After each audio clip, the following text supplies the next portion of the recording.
有请1号男嘉宾。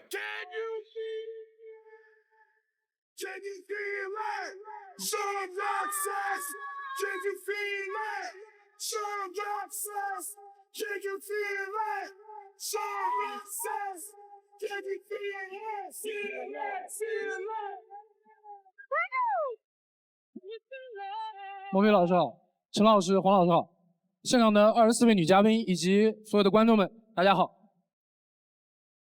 我叫薛逸飞，来自江苏南京，今年24岁，谢谢。来选你的心动女生。男嘉宾在选择心动女生的同时，系统已经为他匹配出了智推女生。当他进入权力反转的时候，我们将公布智推女生参与恋爱选择。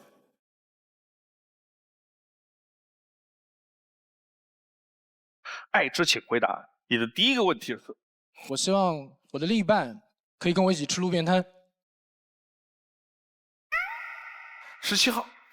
男嘉宾你好，我想问一下，就是第一次和女生去，是在路边摊去吃吗？第一次见面肯定不会，因为我觉得我说的这个可能性是在两个人相处了一个比较长的时间，彼此了解以后，因为我觉得跟喜欢的人在一起逛逛、吃吃、走走，也是一种惊喜和一种幸福。21号。男嘉宾你好，我可以理解为你想找一个比较接地气的女孩子是吧？相对于接地气，我更喜欢真实一些。那过节的时候会为对方就是准备一些什么的，就不会也要吃路边摊吧？那绝对不可能。啊，我说的只是日常生活中的一些情况。那我觉得没问题。对，好，谢谢。李美霞。男嘉宾您好，就是我平时也喜欢吃路边摊，但是一不小心就会经常吃多。好的，谢谢。14号。男嘉宾你好，我叫吴婷，来自北京，是一个传媒公司的老板。其实大部分女生并不是在意你那个路边摊是不是便宜，她其实不愿意吃的女生，你要想她是为什么。可能今天你约我吃一个饭，我并不在意你这顿饭是花了50还是10块，但是可能我今天穿的很新的一件衣服，很漂亮的裙子，然后我在意的是我在吃饭的时候会不会非常的狼狈，所以这才是一个真正的点。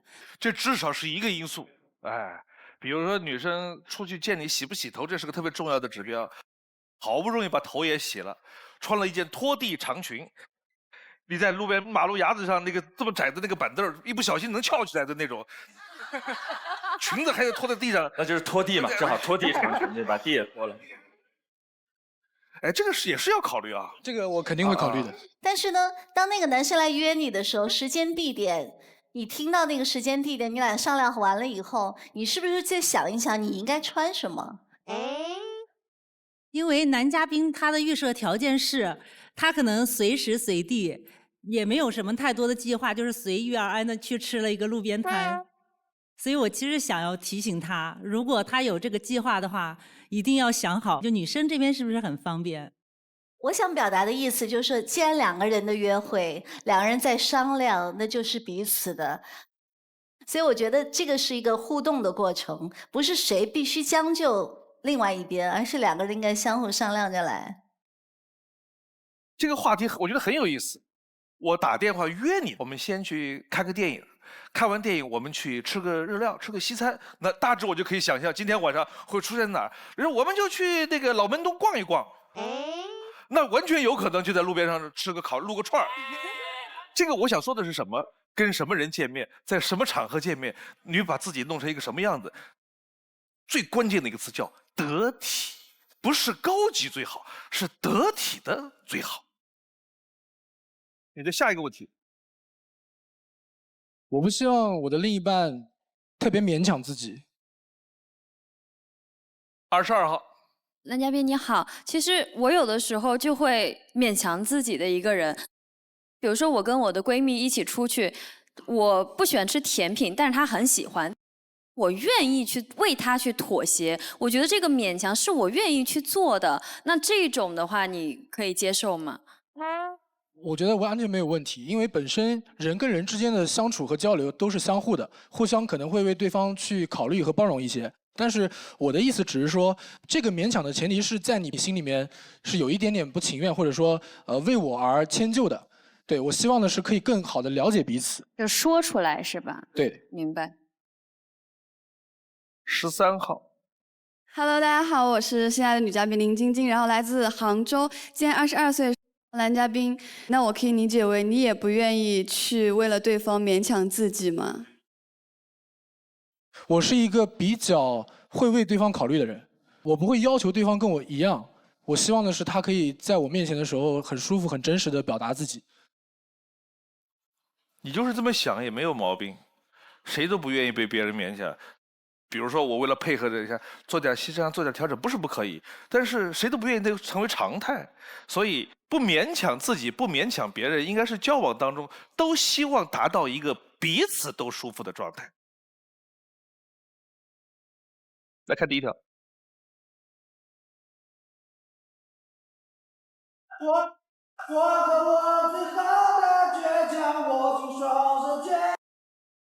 Hello， 我叫薛逸飞，就是前面那个公鸭嗓。从小我就特别喜欢音乐，是真的喜欢。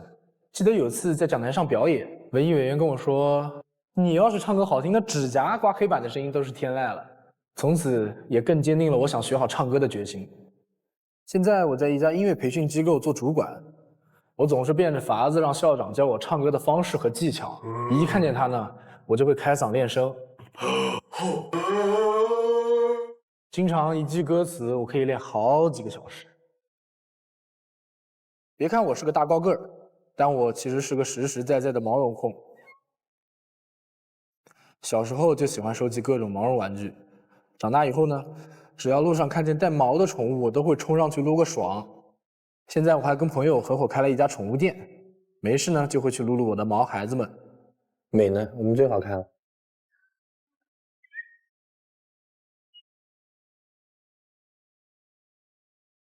身边很多人说，你才这么小，能有什么事业？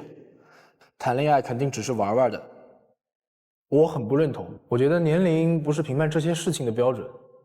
虽然我现在才24岁，但我非常踏实的做自己喜欢的事业，也做好了充足的准备，迎接那个最好的遇见。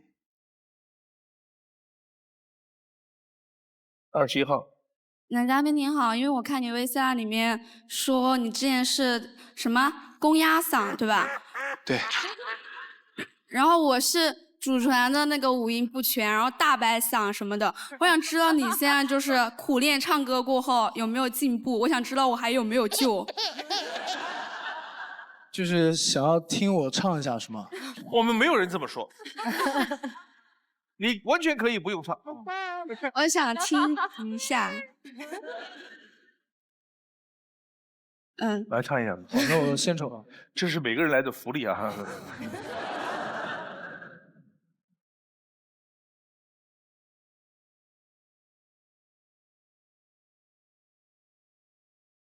Love song， 一直想写一首 Love song， 你给了我一首 Love song， 那 DJ 会播放，这也许会上榜，不过我只想一直想写一首 Love song， 想说爱你。听完，我觉得我应该还有救，我觉得可以的，棒的。谢谢谢谢。来吧，你再来2句。我不了，我怕观众吓跑，就不太好。没事，门口有保安。张震。大家好，我是新来的女嘉宾，我叫张震，来自山东，现在是一名艺考培训的校长。哦，我看你的 VCR 里有家猫舍是吗？对，我开了一家宠物店，然后里面有猫咖，有很多跟宠物有关的东西。如果你的另一半真的很不接受猫这个物种的话，你去怎么能处理猫和女朋友之间的？首先，我会想要先了解一下对方是为什么原因可能不太能接受，我会去理解他，我并不会去强制的要求他喜欢我也喜欢的东西。我可能会尽量避免他跟猫接触，但是我也会试着让他尝试着去跟我店里面人畜无害的小动物们去接触一下。好，棒。24号。男嘉宾你好，就是我刚刚看到您说特别喜欢摸带毛的东西，就是因为每个人都有一些就是怪癖，比如说这个东西它是歪着，我就老得给它弄正了，我心里就舒服了。所有歪的东西你都要把它扶正是吧？你小时候上地理课的时候，那地球仪你是不是要把它撅过来？对对对，我老喜欢给它转转，因为它那地球仪它自己不能稳稳的站在那儿，它老晃一下。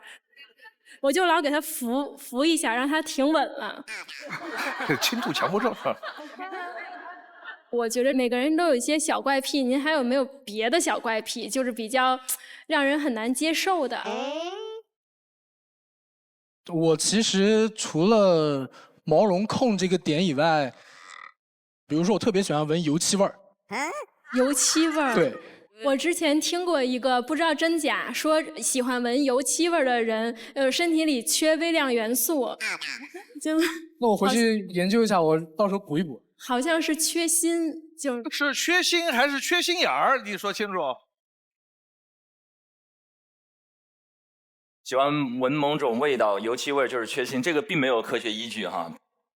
一般来说，气味依赖是童年或者环境造成的影响，可能在你潜意识当中某一次非常愉悦的体验跟这个油漆味有高度绑定，但你现在不记得了，所以未来你在闻到油漆味的时候，那个愉悦感就会被换回来，你多巴胺的分泌就会增加，所以你就会有愉悦的感觉。4号。男嘉宾你好，其实我是特别深有感受，就是您 VCR 里面最后一段话。因为我也才23岁嘛，然后当我遇到心仪的男生的时候，他们可能年纪稍微比较长一些，然后他们就会说，哦，你年纪那么小，你就是谈来玩一玩的。但是其实只有我自己知道，我真的好认真，我光相亲今年就相了20多次，然后。然后真的是，如果遇到合适的，我真的想结婚。然后您刚刚最后也说嘛，虽然只有24岁，但是你真的是已经准备好要走进一个很稳定的感情。我不知道这段稳定的感情是指，如果遇到合适的，你准备好结婚了吗？我会以抱着结婚的目标为目的去跟对方发展。我会更在意的是实质性的相处，并且我认为结婚这件事情我已经做好准备了。15号。大家好，我是新来的女嘉宾，我叫杜晶晶，然后今年26岁，来自于上海，我是一名健身教练。就是我想问问男嘉宾的是，你会为了女朋友放弃你的工作，然后来到她的城市吗？如果现在这样的一个假设，我觉得太片面以及太绝对了。但是我并不会说拒绝这样的可能性，我也可以为了他去他的城市，这是没有问题的。好，谢谢。看下一条。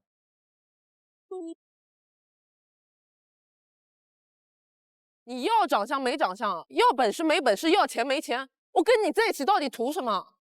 我们是怎么变成这样的呢？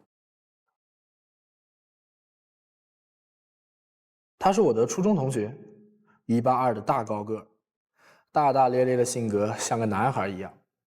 我一直把他当哥们儿。大学后有次同学聚会，再见到他时，他像变了一个人，温柔得体，特别有女人味儿。我仿佛感受到了恋爱的味道。就这样，他从我的好哥们儿变成了女朋友。但工作后，他的收入越来越高，而我的工资甚至没他的零头多。他开始对我的工作指指点点，甚至帮我找工作。我开始怀疑自己，是不是真的能力不行，什么都做不好。后来为了证明自己，我换了份工作，加倍努力地挣钱，也牺牲了一些陪伴他的时间。随之而来的是他对我朋友、同事的贬低，甚至对我动手，这让我很难接受。我突然意识到，我们两人在一起，并没有让彼此变得更加优秀，反而是在互相拖累对方，于是就选择了分手。我希望未来的他懂事，性格好，我会尽我所能给他安全感和依靠，因为我是那种有100块就一定会给他99块的男朋友，他只需要负责开心和享受就好了。我觉得理想中的爱情，两个人在彼此的眼里都应该是闪闪发光的。我会是你眼里那个闪闪发光的他吗？13号。男嘉宾你好，因为我看到你第一条 VCR 说你现在的工作是你特别喜欢的，但是这一条又是说你是为了你的前女友而去换的一份能赚钱更多的工作，所以这个工作是到底是你喜欢的，还是说他只是赚得多而已？我确实因为他的缘故换了不少份工作。那现在我做的这些工作，第一个是可以给我一个稳定的经济条件，并且也是我乐在其中的工作。那你以后会为了你以后的女朋友换工作吗？等一等，我想问一下13号，你的这个前提逻辑是什么？因为他为他前女友换了很多份工作呀。就我想知道的是，为女朋友换工作，这是不是可以理解为爱的一种方式？我不认同。我也觉得并不是，你要坚定你自己的立场。那就好，我就怕碰到什么呢？你为你前女友都换了3个工作，你为什么不为我换一个工作呢？不能这样啊！挺好的工作为什么要换来换去呢？对不对？20号。男嘉宾，我听你说你上一任女朋友就是可能会比较强势嘛，对你的工作也指指点点的。那你以后找女朋友的话，是不是会避免找一个比较强势的女生，找一个比较温柔一点的，然后更加依赖你的女生呢？他强势的原因是因为我不够优秀，才会导致他的强势。但是我觉得，如果我足够优秀的话，两个人在一起不应该有谁强谁弱的一个说法。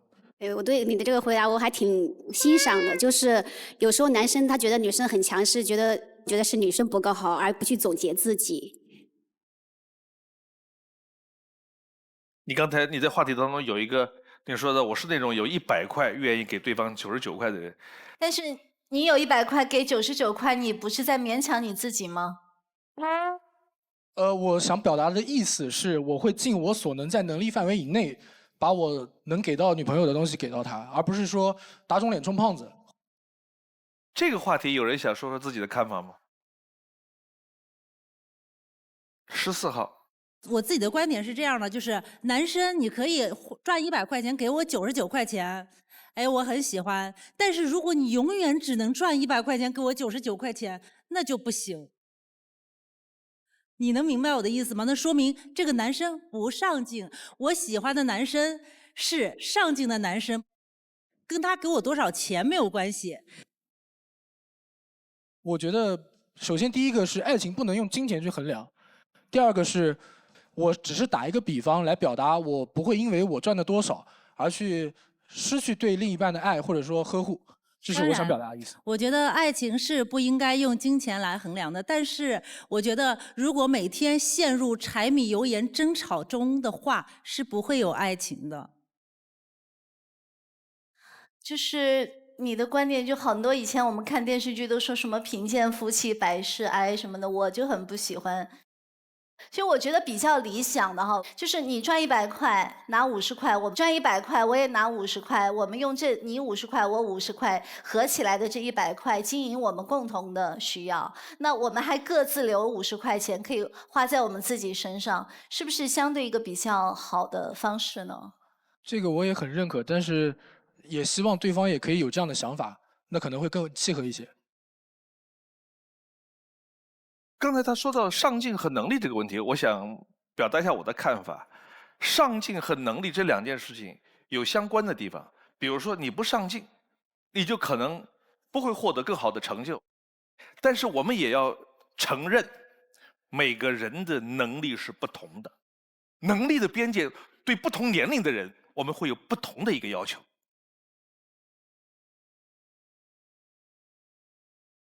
最后一个问题，19号。我想问一下男嘉宾，就是你未来女朋友，她以后收入确实还是跟以前你前女友一样高过你，但她并没有说嫌弃你，你会介意吗？收入高是好事，并不是说就会压我一头或者怎样，因为我觉得我能吸引到一个优秀的人，也是我的能力。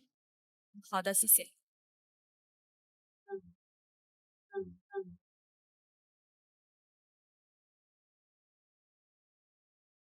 为什么？为什么？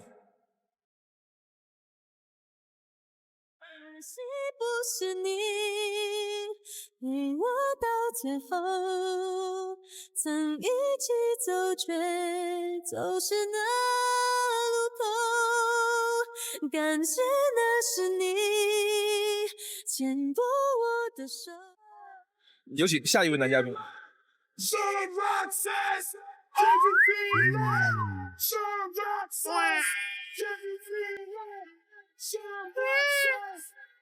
孟老师好，各位老师好，24位嘉宾们好。我叫刘畅，来自湖南长沙，今年29岁，谢谢。哎，选你的心动女生。男嘉宾在选择心动女生的同时，系统已经为他匹配出了智推女生。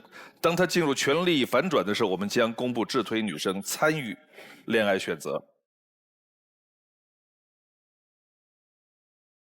爱之，请回答。您的第一个问题是：我希望女生口中的5分钟是真的5分钟。17号。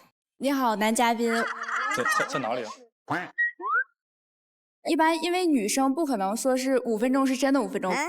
比如说，我跟你说再等我5分钟，但是我可能是在没睡醒，就是刚穿衣服这样。我觉得不可能说所有女生都会达到就是给你5分钟，就是真的5分钟。对呀。这个我可以理解啊，只要我喜欢，等你多久都可以。那你提这个要求干嘛？不是，其实是有一个。你提这个干嘛？ Oh no！ 其实是有一个故事啊。之前我在等一个同事，我们约好一晚上一起去吃饭。然后到他楼下的时候，他说我上去换身衣服，5分钟化个妆就好。我说好，我就自己坐在车里面，默默地点开了一部电影。然后我记得特别清楚，就是当那个电影最后人名出来的时候，他下来了。那部电影我记得特别清楚，那个时长是1小时36分49秒。从此以后，我对那个5分钟有了新的认知。那你这个同事跟你的关系可不一般呢。哦。大多数男人来说，等女朋友吧，等个1小时36分49秒还能忍，等同事5分钟就发飙了。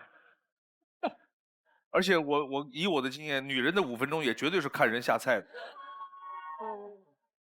20号。你好，男嘉宾。其实我可以教给你一个方法，如果你想要跟你的女朋友约会，你想约下午3点钟出去约会，你就跟她说：“亲爱的，我们明天1点钟见面吧。”哦，你要提前给她一个2个小时的时间，对，这样跟她讲。好，我学习了，谢谢。万一那个女的准时下来了，你人不在，这是一个做人诚信的问题了。第二个问题是。我不希望我们2个人在一起之后圈子会越变越小。花开有时，不负期待。非诚勿扰，马上回来。非诚勿扰，现在继续。第二个问题是，我不希望我们2个人在一起之后圈子会越变越小。哎，这种事生活中经常很常见。2个人谈恋爱时间一长，跟朋友们在一块儿吃个饭啊，涮个火锅、唱个 K 啊，经常会听到“我不喜欢你那个闺蜜，一看就什么什么什么什么什么”。女人就说“我不喜欢你那个兄弟，看上去怎么”。哟，坏了，他不喜欢这几个，那个女的不喜欢那几个，圈子不就越来越小了吗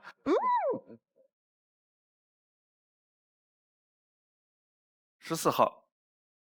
你不希望你的圈子越变越小，那么如果你的女朋友像我一样是一匹野马，你的心中有草原吗？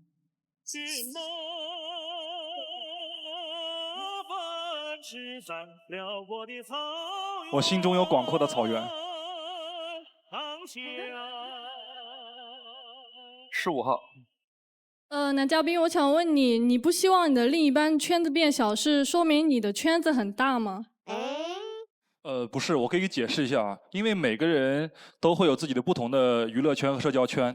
如果两个人在一起的话，不要去一味的去迎合对方，而放弃自己之前的圈子。我只是希望两个人在一起之后，圈子会越来越大，而不是越来越小。这样。这倒是。好，谢谢。18号。您好，男嘉宾，我想问一下，就是如果女方不是为了迎合您，就是非常的喜欢您，也喜欢跟您和您的朋友一起出去社交这种，就算是恋爱之后比较粘人的性格，这个方面的女生您喜欢吗？其实我不是很介意，只是单纯的希望你不要丢掉你自己的圈子而已。我可以把你加进我的圈子里来，但是不希望你丢掉你原本喜欢的东西。那你愿意进去她的闺蜜圈吗？其实我不是很喜欢。但是你希望把她带到你的朋友圈？对。最好也别。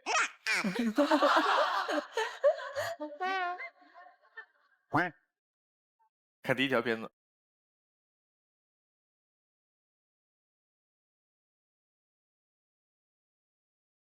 时尚精致，稳重高冷，在别人眼中我是成熟的六叔，但外表只是我的职业铠甲，内心我还是穿着6号球衣的运动少年刘畅。性格直爽，大大咧咧，曾经把篮球当作生活的全部。我享受激烈对抗中的团队合作，喜欢听球鞋摩擦和篮球击打地面的声音，追求跳跃中自由伸展的快感。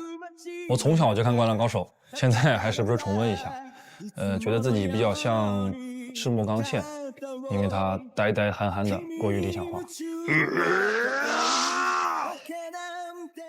从小到大呢，都被家里安排的妥妥当当的。我希望靠自己的努力，为人生做出一次选择。大学毕业，我放弃了家人安排的稳定工作，独自来到长沙打拼，没想到却被生活暴击。我做过服务生，卖过奶茶，做过健身教练，每天起早贪黑，在生活里摸爬滚打。我没有选择，只有被生活选择。最难的时候，一天只吃1个馒头，每天只能用孤注一掷来形容，不知道明天会怎样。但我自己选择的路，咬碎了牙，我也会坚持到底。独自在外闯荡5年，现在我成为一名少儿模特培训老师，帮助孩子们塑造形体，培养气质，也凭借自己的努力给妈妈买了车，买了房。未来，我打算开一家集篮球、健身、配餐于一体的室内篮球馆。毕竟，驰骋篮球场上的我，才是那个曾经的少年。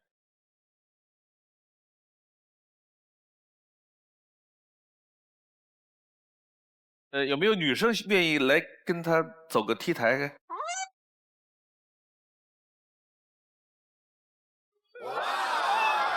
？17号。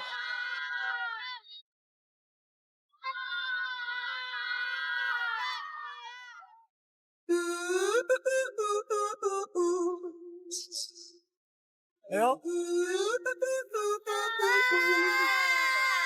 You and I go hard at each other like we're going to war. Try to tell you more, but my body keeps on telling you yes. Try to tell you stop, but your lipstick got me so out of breath. I've been waking up in the mornings, I've been hating myself. Oh. 人家17号是走 T 台的，他上来是把人送回去的。人家好不容易走上来，来。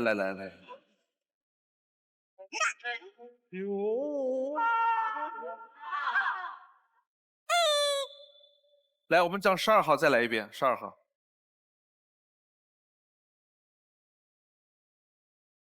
啊，这个衣服很搭啊，这颜色。来，你把他送回去。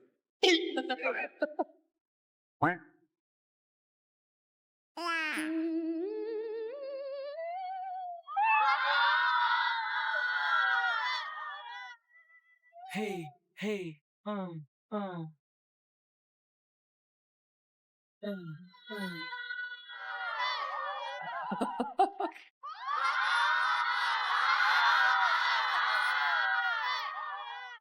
春暖的花开。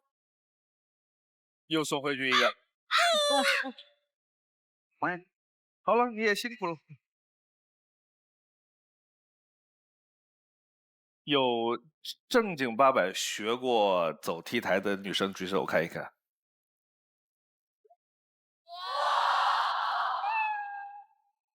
14号，你要不要点评一下？我觉得怎么说呢？走 T 台这个东西呢，长得帅就可以了。我根本就没有关注其他，我就觉得很帅，帅已经赢过一切。你简直就是模特界的，简直一颗星星。谢谢谢谢，一颗星星。6号，男嘉宾你好，然后我有一些形体上的问题想要问你。好，您说。驼背的话，我想问一下，怎么矫正会比较好一点？可能我告诉你一个比较简单的方法，就是包括所有女嘉宾都可以适用的一个方法，就是短时间之内如何提升自己的气质。其实很简单，首先站姿之后有5点，哪5点？头、肩、臀、小腿以及后脚跟，这5个点是成一条直线。如果家里有墙的话，可以尝试一下靠墙站一下。然后重点来了，气质如何表现？重点在气。先深吸一口气，慢慢往出吐，对，然后再吸一口气，把气提到胸腔，慢慢吐，留半口在胸腔。你感觉整个人是往上挺拔的状态。留半口在胸腔，还有半口呢，吐掉。吐掉。就这口气得慢慢出来。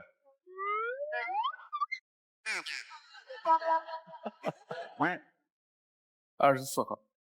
你好，就是你找另一半的话，你希望他也是跟你一样不喜欢被安排，不喜欢安逸，还是你希望找一个安逸一点的？其实这个我倒不介意啊，就和刚才说的一样，你保持你最原始的自己就可以了。明白。23号。男嘉宾你好，我刚刚看到你那个 VCR 里面说你是那少儿的模特老师，然后我就想说，那你是不是就会很注重女生的那种仪表啊？那如果女生比如说跟你出门没有洗头就很素，然后这样出门，你会介意吗？说实话，我个人其实是比较糙的那种啊，只有在工作的时候才会这种行头，基本上对。你平时生活也就不怎么喜欢洗头？不是，其实不怎么爱打扮自己吧。3号。男嘉宾你好，就是你很喜欢运动，然后如果你的女朋友不爱运动，你会拉着她一起运动吗？我可能会拉着你陪我去打篮球，你爱不爱运动，还是你做你自己就好。那你除了打篮球，有其他的爱好吗？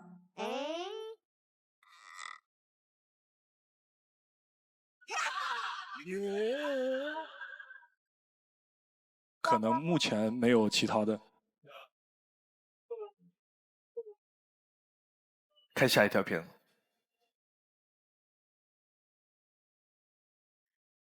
恋爱中，我是一个极度慢热的人，加上外表高冷，我就像一颗熔点极高的钻石。曾经在一段感情中，我耗时1年才进入恋爱状态，向他主动发出1次邀请。我们系这节课挺有意思的，你要不要跟我一起上？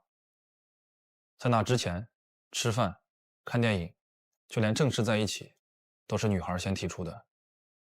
但我并不喜欢慢热的感觉。我只是不知道如何和女生展开一段话题。我给女朋友送过礼物，是一双精挑细选的篮球鞋。这双鞋把她越送越远。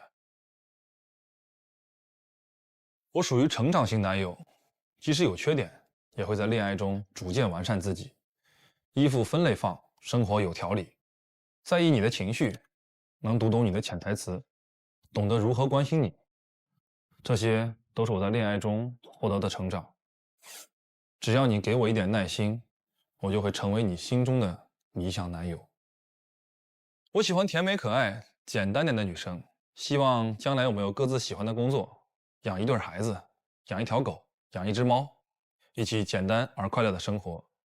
只要你不介意我的慢热。我愿成为你永恒的钻石。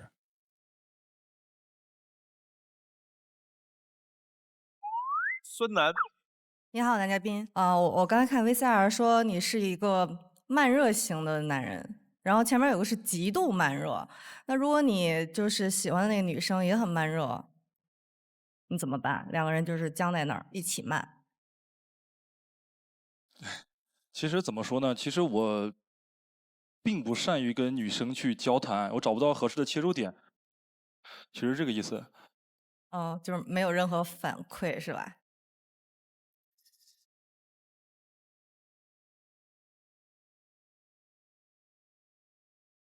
阮超超，我刚刚看你那一段感情是女生先说开始的是吗？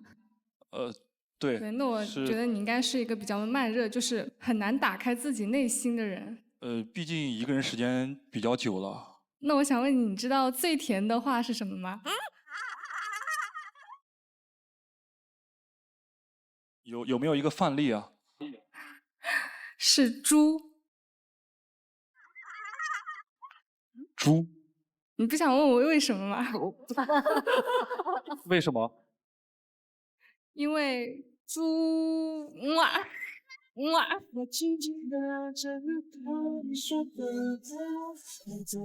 这是个表白是吗？这。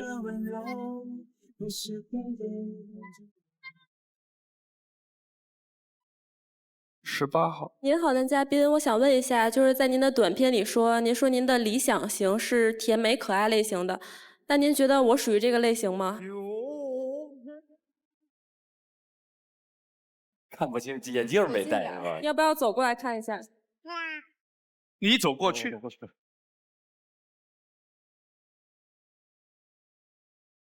这眼睛是真不好，这得走到1米以内才能。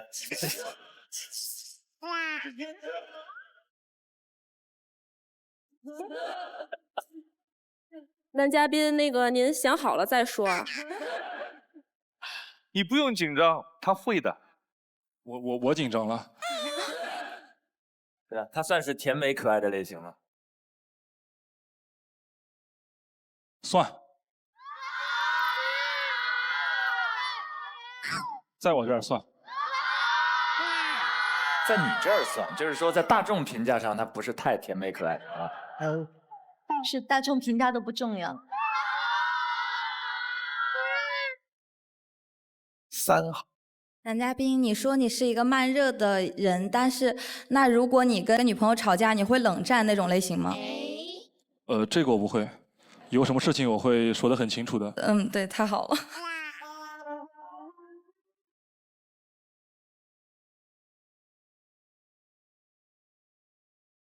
这是3号。所以你是主动照顾他多一点，还是他来照顾你多一点？可能是我希望是我主动照顾他多一点。为什么是希望？啊，我其实并不怎么希望女生去照顾我，一点毛病都没有。23号。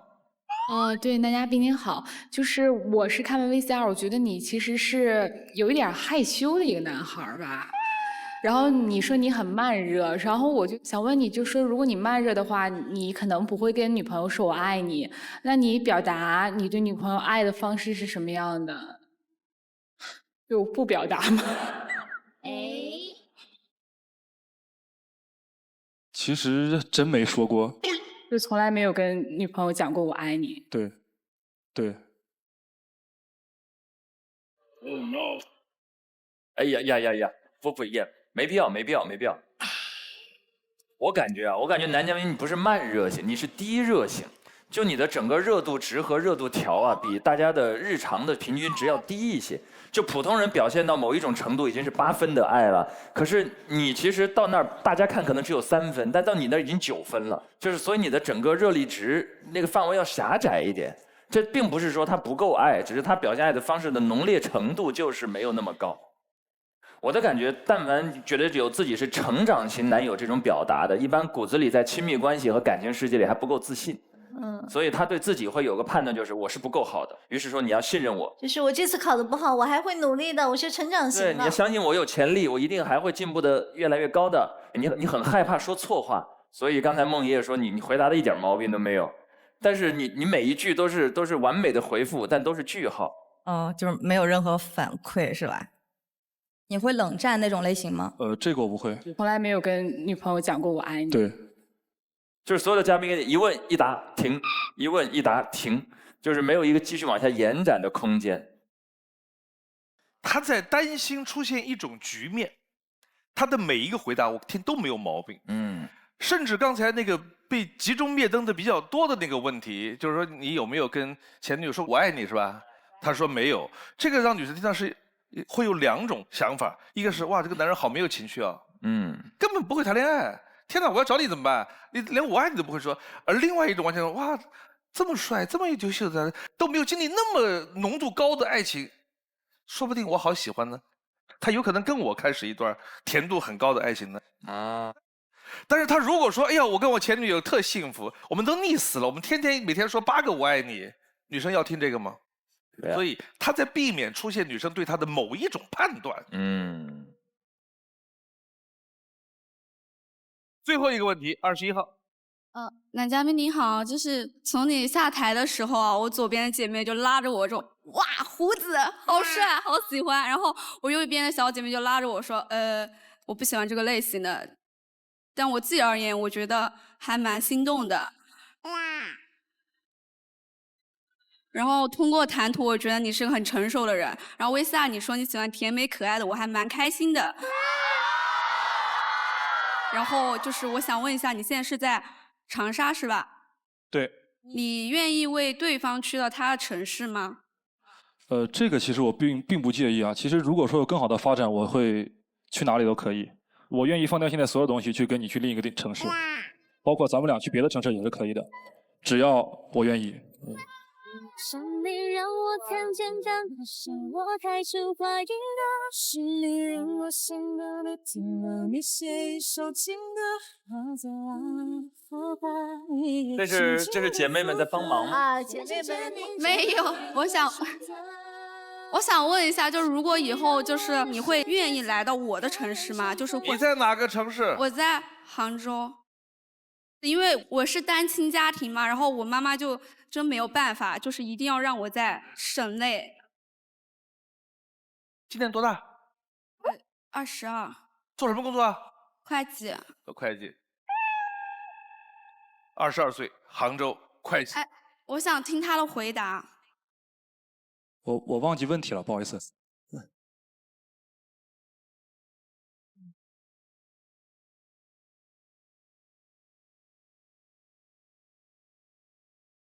哎，告诉我们为什么灭灯？我很认真在问他，他直接把我问题给忘记了。我觉得，就是我很认真的，这个真的是。有时候男生跟一个甜美女生说话的时候，就是不一定能记住她在说什么。但是，那你为什么会把他的问题忘了呢？因为我太注意听他别的点了。好吧，很遗憾。可惜不是你陪我到最后，曾一起走却走失那路口。我觉得最后灯灭的原因，可能还是我慢热的原因吧。我觉得我相比之前的话，性格可能有变了蛮多吧，但是现在可能还不是做到最好。可能在今后的相处中会尽量去表达我对他的感情，会尝试的去说我爱你。孟老师，我很想对21号说一些。我看到你问那个问题的时候，已经把自己的城市，包括自己的家庭背景都说出来了。如果不真心，他不会问这个问题。但是我想说的是，当那个男人稍微有一点迟疑的时候，你第一个念头过来是你不重视我。但是有些时候，我们的那个第一反应不一定是真实的。所以我想说的就是说，当我们特别冲动的时候，不要很快就做出一个判断，你稍微等一等。所以有时候太着急了，有请下一位男嘉宾。把这个，这个帅哦，这个。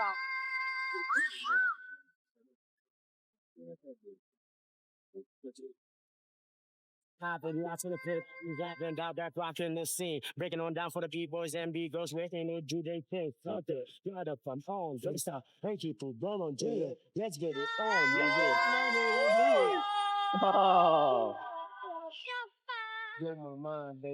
大家好，24岁女嘉宾好，3位老师好，我叫王元甲，来自陕西咸阳。你确定要一直这么站着？对，是的。不累吗？不累啊，它已经成为了我职业的习惯。哦，哎，选你的心动女生。男嘉宾在选择心动女生的同时，系统已经为他匹配出了智推女生。当他进入权力反转的时候，我们将公布智推女生参与恋爱选择。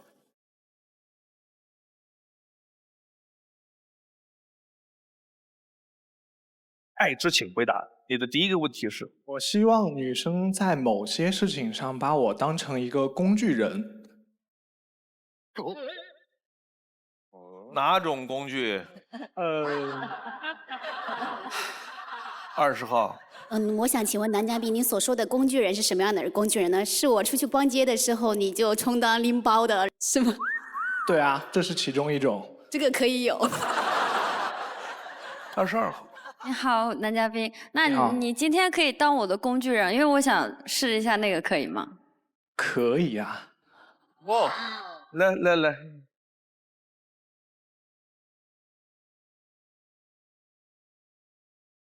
舞台上出现了第一次男嘉宾帮女嘉宾换鞋的场景啊！哇，拍鞋！脸红什么呀？这是哇，拍鞋！他一直摸他的左脸。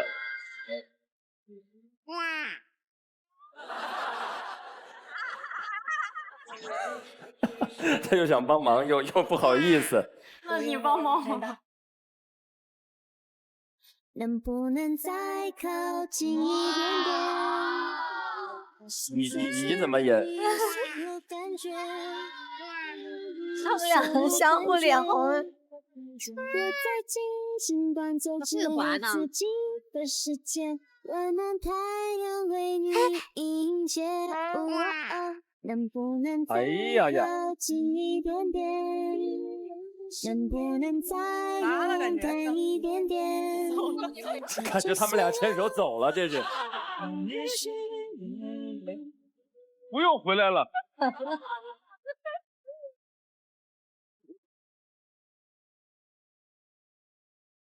这个动作很绅士啊，挺好。3号。男嘉宾你好，就是刚才你跟女嘉宾的动作，我感觉你是一个暖男，就是你有帮她穿鞋呀，然后还有就是扶着她这种，怕她摔跤。那你在工作中、生活中，你也会就是很乐于帮助女性朋友，会有这种亲密接触多吗？首先我是教小孩子轮滑的，我是一名职业轮滑教练，所以刚才单膝下跪是我们必须要去做的事情。就是都是小孩对吗？是的。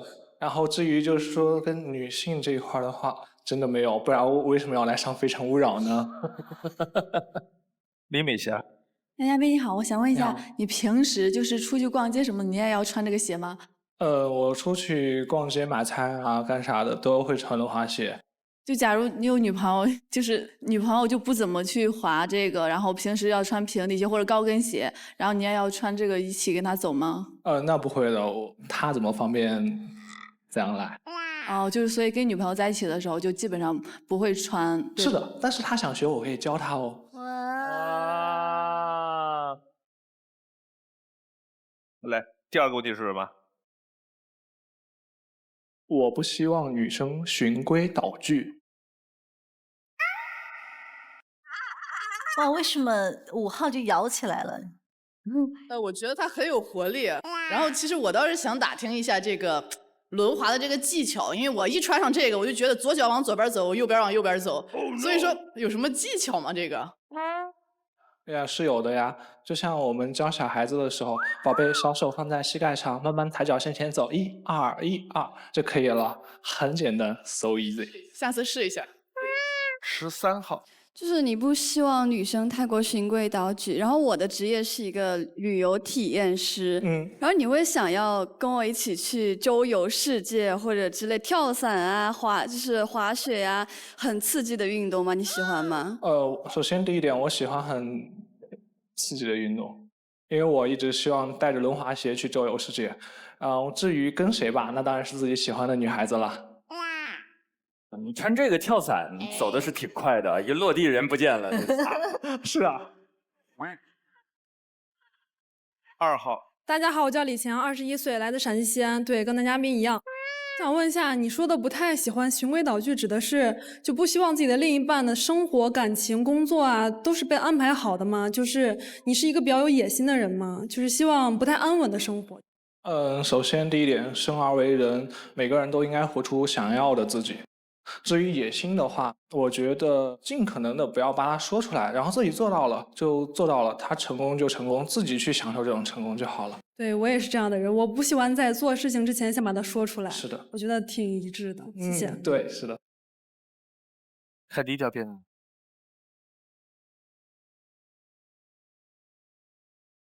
进窄门，走远路，见微光。我是王元甲，轮滑上的舞者。每一次穿上轮滑鞋，都释放着自身的光芒，每一个动作都诠释着曾经疯狂练习的瞬间。轮滑12年，足够热爱，方可抵挡枯燥和漫长。小学的时候，因为爸妈忙生意，就把我放在寄宿学校。可能是我性格上比较特立独行吧，所以我的朋友不是很多。我向妈妈要了人生中第一双轮滑鞋，它陪伴了我的成长，在我孤独的时光里给我温暖。我带着这双鞋去过很多地方，踏上苍山，滑过洱海，走过稻城，穿过西藏。轮滑会是我永远坚持下去的爱好。现在我是一家轮滑体育用品店的老板，在开这家店之前，我有过2次技术入股的经历。被坑之后，我自己开了一家轮滑店。未来的话，我打算30岁之前开轮滑店啊，继续开。但是30岁之后，肯定是要回到学校继续读书的，因为我想过上一种体面而不是尊严的生活。我还有一个长远的目标，就是在上海的黄金地段买一套属于自己的房子。身边很多人都觉得我说这些都不现实，说我太过自信。但其实我算过，按照我当下的规划，在50、60岁的时候，这个目标是可以实现的。最美好的时光是一直在路上，牵着你的手，与你同行。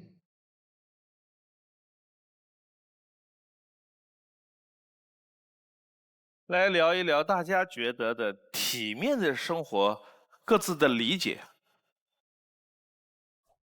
花开有时，不负期待。非诚勿扰，马上回来。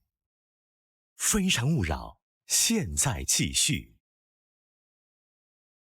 来聊一聊大家觉得的体面的生活，各自的理解。24号。男嘉宾你好，体面的生活，我觉着就是你做好你自己，然后让你的家里人能在非常紧急的情况下不至于太落魄我觉着就是体面的生活。然后针对刚才您的 VCR，我有一个小的疑问，30岁以后回去读书跟体不体面没有什么关系啊？对呀，就不读书就不体面了吗？我可以不在校园里读书，但我每天也是吸收一些输入啊。你说的读书是指回学校读书，还是他说的那种我每个人一辈子都可以读书啊？我知道呀，我一直坚持终身学习。至于回学校读书的话，是我的心愿，我希望能回到学校读书。那我理解。你刚才有提到想回学校继续读书，学什么专业呢？因为我是学会计的，所以我希望以后能去读会计学。那你读了之后是说再找一份会计相关的工作，过上你所说的生活，还是说就只是读，就是享受知识本身？享受知识本身。首先第一点，它能跟我以后开公司相结合。我知道手下人做账的时候，他不会去坑我，我可以根据财务报表中的现金流啊，去分析公司的运营情况。OK。2号。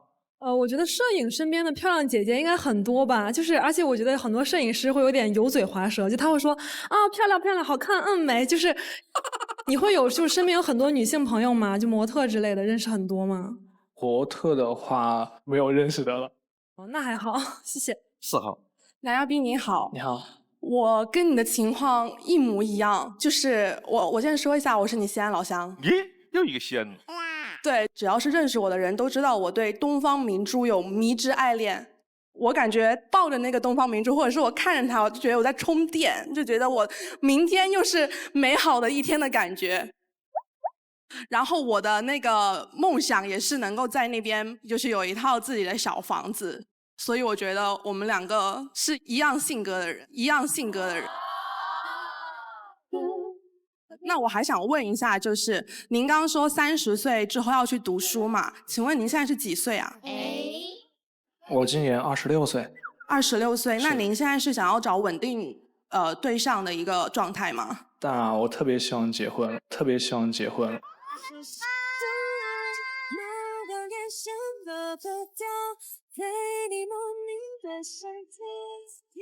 那请问结了婚之后，然后您去读书了，这个家庭就是怎么样去维持这个东西呢？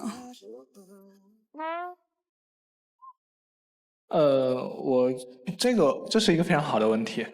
谢谢。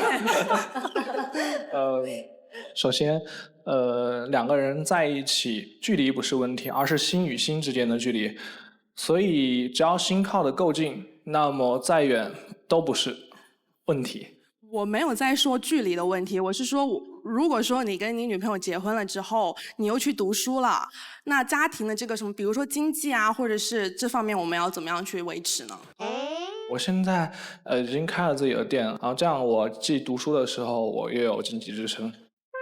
就是说，我们这个外滩的这个房子的计划，就是一直在计划之中，对吧？愿望清单里边了。他算了一下60，他算了一下55，两人在一起40就能买了。我跟你说，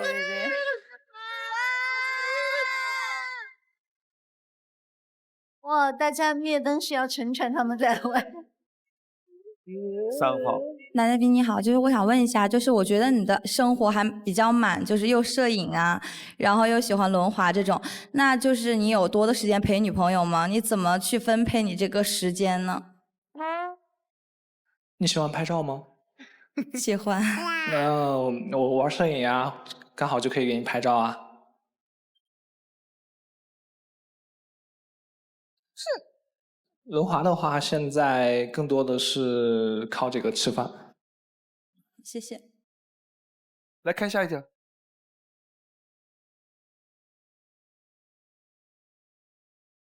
我的理想女生是第一次去上海遇见的那个女孩。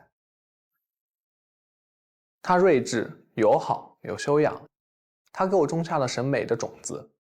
从此以后，我更加青睐有才华的女生。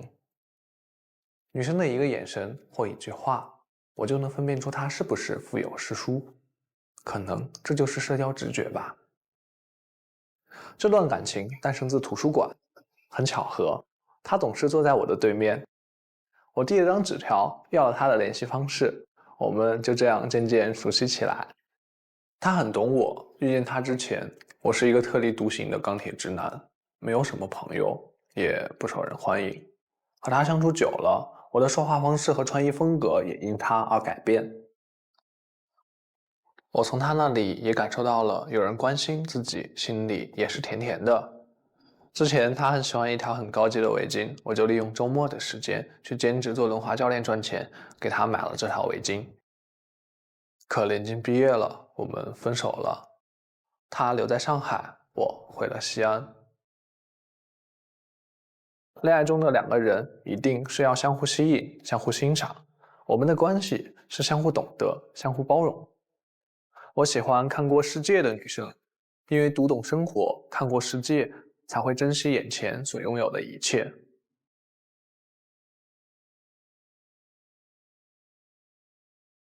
哎，我想问一下4号为什么灭灯呢？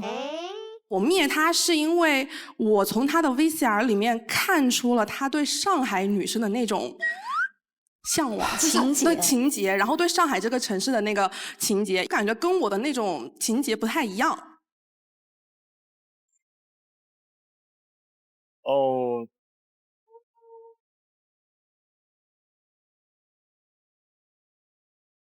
我在理解他的逻辑哈，他在片子里说小时候很孤独，在寄宿学校长大，然后他跟妈妈提了一个要求买一双轮滑鞋，然后他妈妈就送了他一双轮滑鞋，我能在镜头里看到你有多喜欢那个轮滑鞋，还保存着是吗？然后他现在从事教孩子轮滑的工作，你看到同样的孩子在轮滑当中感受到那种快乐，所以我能够理解，就是我曾经也这样，然后我就希望重复这种快乐。我们有些时候可以再把自己的格局打开，我们去多找找快乐。也许那个上海女生很好，可能也许家乡的女生也很好，我们其实可以改变一下自己。我的感觉是他没有真正的接纳自己当下的生活。就你其实在我看来，你滑得非常好，然后教那么多小朋友，然后他们成长，你满足，这就是体面而不是尊严的生活。对，你说太好了，就是我们有一句话叫生活在别处，就是这个。他觉得他美好的东西都在别处，其实生活美好在当下。好，再见。可惜不是你陪我到最后，曾一起走却走对了，我准备了一双轮滑鞋送给我心动的女孩。哦，来，我们看一下心动女生是谁？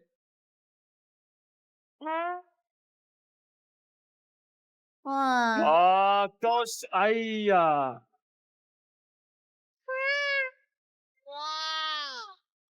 鞋在这儿。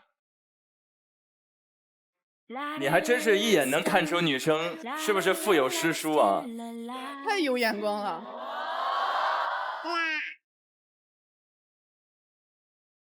哇哦！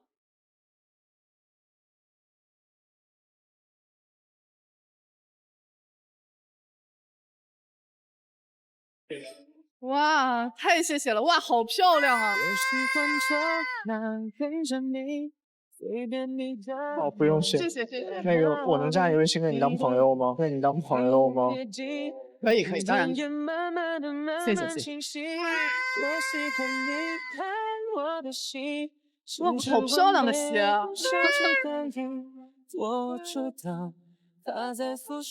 再见。可惜不是你陪我到最后。我觉得于老师以后可以把这个鞋摆在家里边某一个地方，很多年以后，当你白发苍苍的时候，跟孩子回忆起来，当年我年轻的时候，在一个叫《非诚勿扰》的节目上，我是他的心中女神，他送了我一双这样的鞋。到那个时候说起这段往事，潸然泪下都说不定。我一定会很自豪地说，你看你奶奶年轻的时候啊。有请下一位男嘉宾。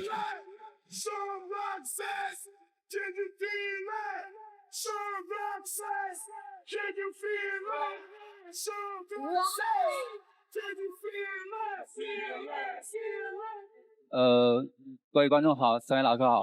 然后我叫雷亚洲，然后今年32岁，来自河南平顶山，然后现在在郑州。来选你的心动女生。男嘉宾在选择心动女生的同时，系统已经为他匹配出了智推女生。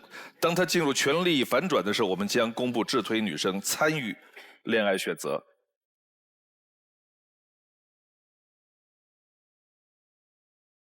爱之请回答。我希望大家不要介意，我会用做饭的方式去解压。就是它不一定是做饭哦，可能是扫扫地、打扫一下卫生，大概。有谁会介意这样解压？这希望全世界男人都这么解压。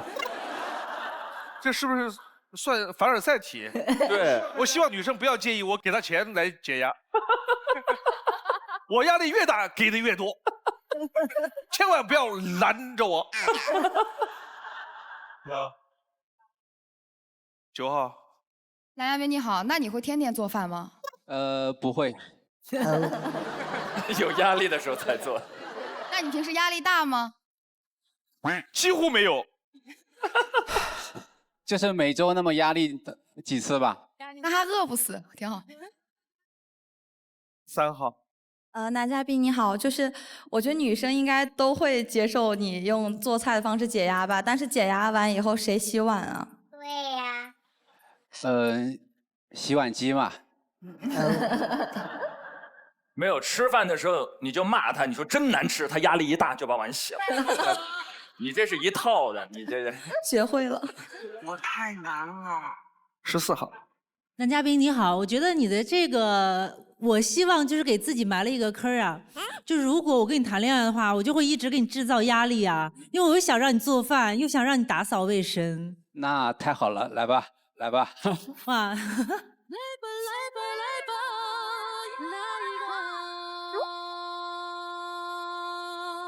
第二个问题，我不希望女朋友会介意我收到一些惊喜的时候就过于冷静。这句话怎么听起来这么累的？我就是当我收到惊喜的时候，我有时候表现的比较冷静，我希望你不要介意我这样的反应。黄老师说得好。你是一个没有什么情绪波澜的人是吧？可能是年纪有点大，所以就情绪不会幅度很大。你这个话换一个话说，见过很多世面的人就不太容易一惊一乍的惊喜。老有女人给你惊喜是吗？很少很少很少。20号。你好，男嘉宾，就是每个人在准备惊喜的时候会花一些心思啊、时间，然后我这么精心的准备，我送给你，然后你没有反应，那别人肯定很失落，就像被泼了一盆冷水一样，那下次你可能就收不到惊喜了。对呀。好，这个问题问得好啊，那我解释一下。哎，你问得好，你说。就是我不是说无动于衷的那种，就是我是那种会把你对我的好放在心里，是属于这样子的。可能我当场的表现就是不会说啊很开心那种感觉，不是那样的。就是我知道你对我好，但女生还是希望接受到你的回馈、你的反应。她的回馈可能反射会比较长，慢热，她会慢热，她会默默记在心里。等你们俩到了50岁的时候，给你一个钥匙，是外滩的一套房子。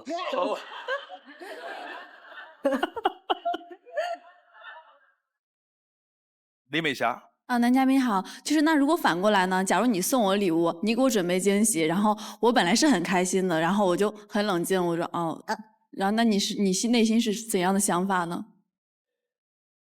我送给你了，就你收了就好了。冷静也可以是吧？对，可以的，可以的，没问题。就是我可能会给女朋友准备一个礼物，那可能会放在车上面说，哎，我说会有给你礼物，她拿起来觉得挺开心的。不是，我没有表现出来，就很冷静啊，你也不知道她到底开不开心啊。如果她是我女朋友的话，我应该知道她开不开心。这就是你要的是吧？虽然我表现得很冷静，但是她是我的女朋友，她就应该知道我冷静的外表之下其实是高兴的。你是希望这个效果吗？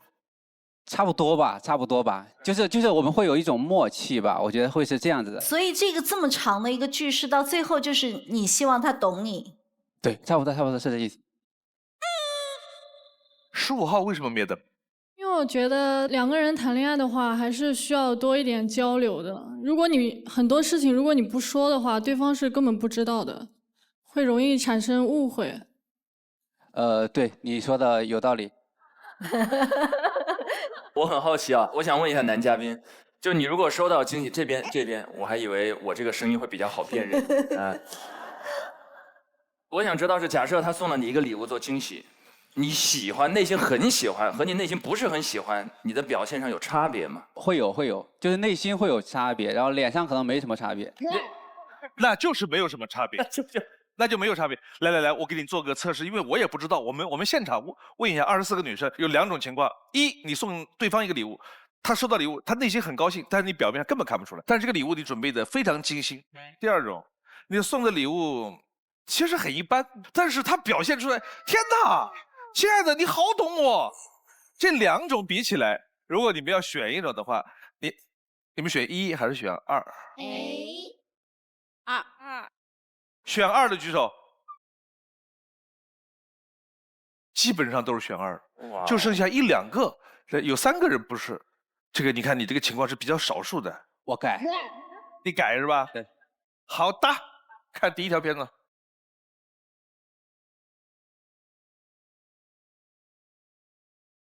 城市喧嚣，车来车往，在钢筋水泥的丛林里，你是否找到了能让自己卸下防备的角落？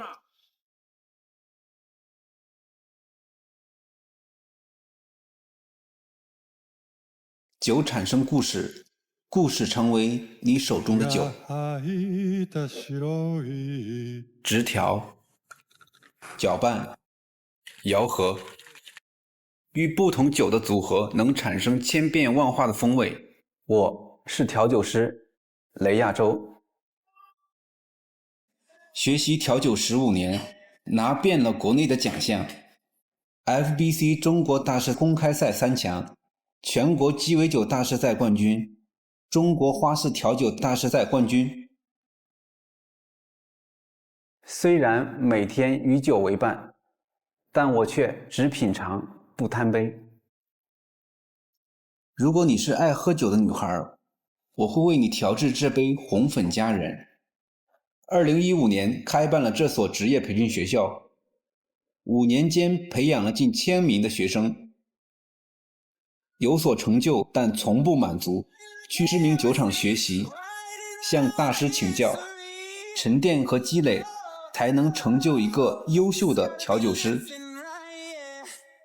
生活中物品的摆放一定要整整齐齐，无用的东西我会毫不犹豫地丢掉。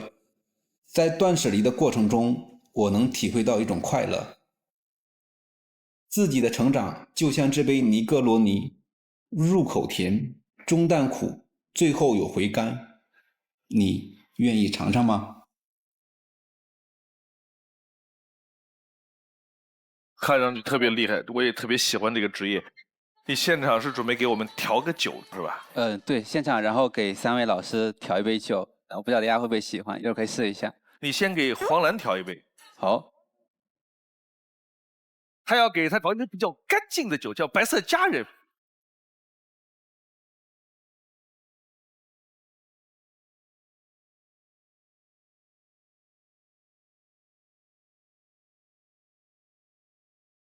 白色佳人。白色佳人。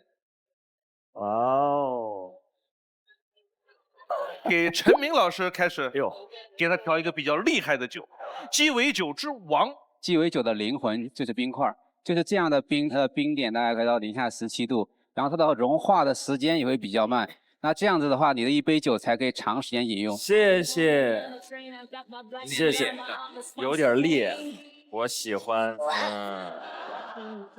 然后给孟非老师调一个就是层次非常好的一款酒。刚开始喝可能会觉得有一些烈，但是呢，就是你越喝会越喜欢的一款酒。反正我也不太懂，贵一点就好了。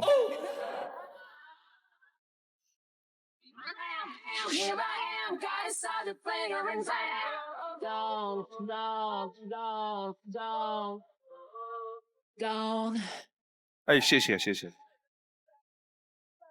13号，你来，13号你过来。就是我想让你为我调一杯，就你对我的印象是什么样的？调一杯属于我的酒。就是很甜。哎，100分，你的。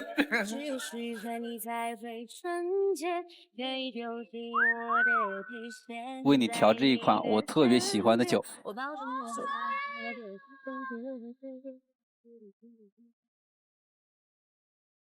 And you come around again, say to baby, says you don't change, trust me, you know the rest of the day. I say what you did, but it's different. I say, called it off again last night, but it's just time. I'm telling you, we are never ever getting back together. 这个应该叫非橙特调。不是白酒吗？所以我在你心里就是又辣又甜吗？给我躲远点吧！我在你心中是又辣又甜吗？初恋的味道。我的山楂四季恋，只是哇！于老师，我想问这个男嘉宾一个问题：如果将来我一个人到了这个酒吧，然后我想要一杯给我特制的酒，我应该怎么和这个调酒师交流呢？花开有时，不负期待。非诚勿扰，马上回来。非诚勿扰，现在继续。于老师，我想问这个男嘉宾一个问题：如果将来我一个人到了这个酒吧，然后我想要一杯给我特制的酒，我应该怎么和这个调酒师交流呢？就是如果你去酒吧，你可以告诉调酒师，就是你喜欢的任何的风味，或者你喜欢的某一款酒，然后他都可以根据这款酒来做一些你比较喜欢的风味出来。所以一定要坐吧台和调酒师沟通交流，然后才能学习到更多的调酒的一些知识。就是我们喝酒不单一是喝酒本身了，就是可以学到国外的一些酒文化，也是很棒的一件事情。其实这个跟谈恋爱也很相似哈，那个过程，对吧？你坐下来，对，然后你要聊，你要了解对方到底要什么，你要懂他，懂而且他给他想要。对。7号。你好，男嘉宾，因为你这个职业每天接触很多酒类，你酒量是不是很好？你这个问题问的就很好了啊。就是基本上不喝酒。基本上不喝酒啊？对。我们喝酒的主要目的是记住每一款酒的一个风味，那么你记住它的风味，其实不需要很多，10毫升就可以了。那其实现在这个阶段的话，那我们喝的酒是非常少的，很少的情况会说约着朋友咱们俩今天喝点去，很少。那你介意你的女朋友爱喝酒吗？可以啊，我有很多酒。好的，谢谢。来看下一条。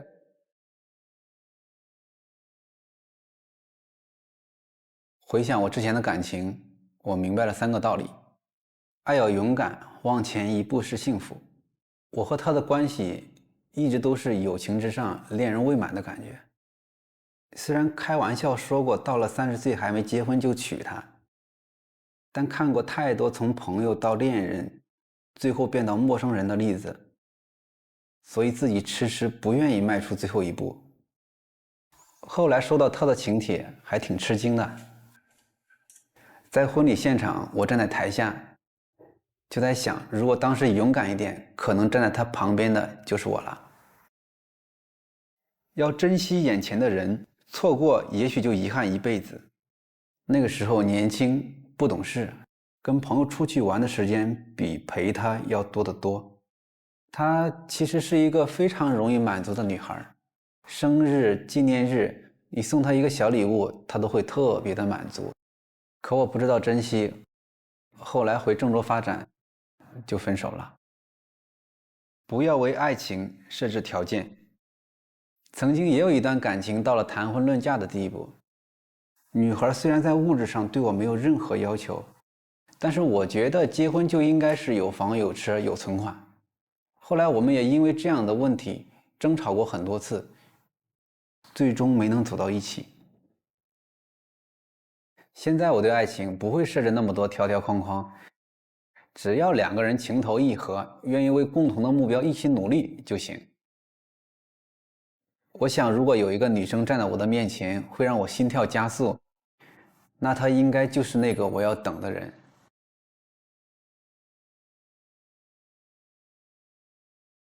2号。我看到男嘉宾视频里说不想要条条框框，然后我想问一下，就是对另一半的年龄有没有什么要求呢？因为你在今天的男嘉宾里好像算稍微年龄大一点，然后我呢年龄又比较小，可能相差10岁还要多一点，然后就是会不会觉得有很多不安定的因素呢？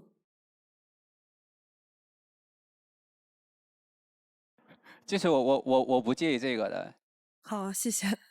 经常会听到男生说：“我不介意你小，你只要别介意我大就行了。”真的会是这样吗？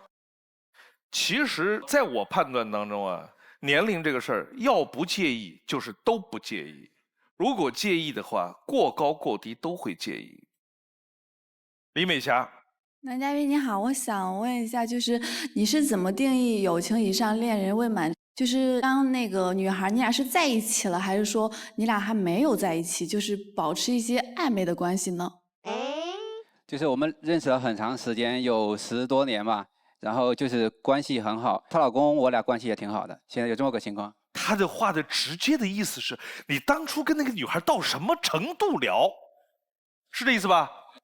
对，就是朋友。哎，朋友。假设这个片子播的时候，他们夫妻俩在家看了，会不会知道你说的就是他们俩？他俩知道。哦，知道啊。这个很好，坦荡，很坦，对，很坦荡，这个很好。没有秘密的人是最勇敢的人。对，要不然你在婚礼现场，他们结婚，你去跟他们调酒，新郎一喝，扑通倒了，对吧？就是真的是交杯酒，就是我去给他送上去的这样子。哦，你当时内心在滴血。就是挺觉得有点后悔吧。就觉得你要是当时再往前一下，那可能会更好一点。就也有可能就是真的连朋友都做不了，所以我会比较纠结这个问题，说那你到底是要做朋友还要做恋人？所以我还是选择了做朋友，因为朋友真的可以很持久，然后可以很给力的这样子的。但是你给他酒的时候，还是有祝福他哈。有啊有啊，红包都有给啊。那现在呢？对他还有？没有，现在就来这里了。不是，他都说了，人两口子会在家看的，知道吗？话就只能说到这儿了。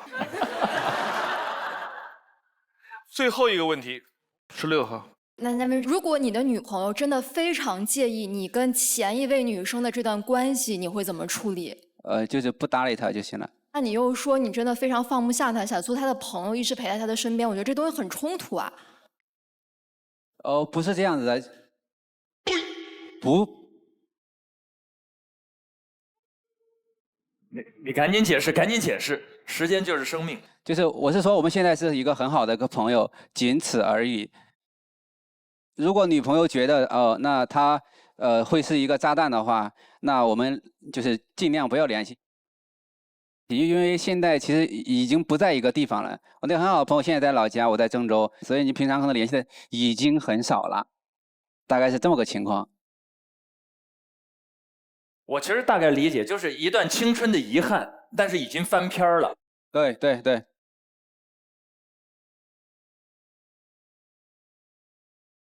大家等一下嘛，哈，就是你这个时候强调距离什么的，联系的频次，都只是说明一个客观的情况，但是女生关心的是你主观的对她的感情，现在还有没有？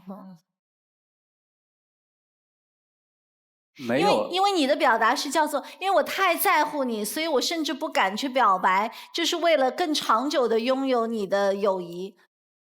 现任的女朋友就会想，哇，你这么在乎跟他的关系，那你现在到底跟他是什么情感？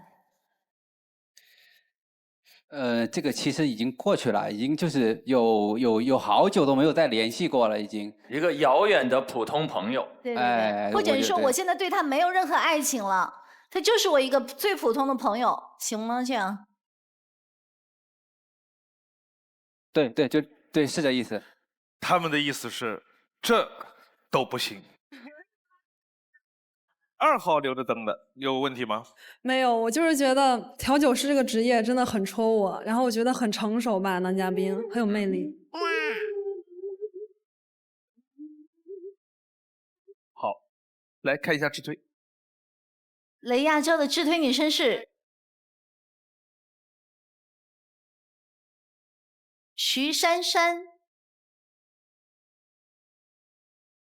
男生性格灵活务实，生活自律，自信有活力，又富有挑战精神。女生呢，为人简单随和，喜欢安静，注重生活的仪式感。两人都比较简单随和，追求生活品质，注重社交质量。在一起的时候，男生需要在生活的细节和仪式感方面多学习一些，给予女生更多的爱和关注。最后一个问题问2个人，就是你憧憬的未来的生活是怎样的一个状态呢？我不是特别安稳的一个人，就是我可能就是想做我想做的事儿，但是我又不一定能做好，我可能会去做很多尝试吧。好，谢谢。徐珊珊。我是想追求安稳了，我想要跟他就是安定过日子，谢谢。好，谢谢。来，告诉你，如果选择19号，有可能被拒绝，你自己回去。你可以带2号离开，也可以自己走，你的决定是。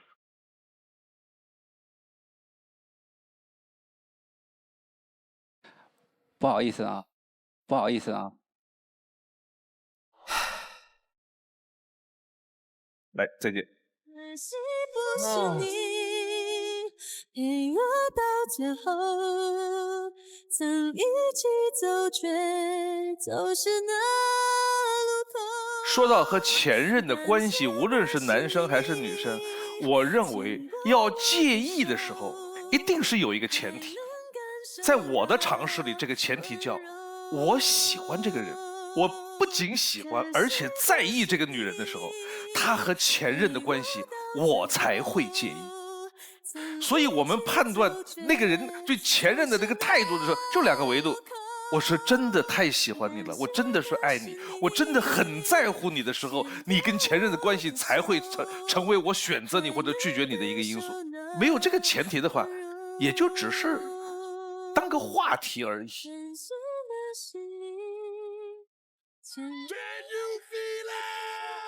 有请下一位男嘉宾。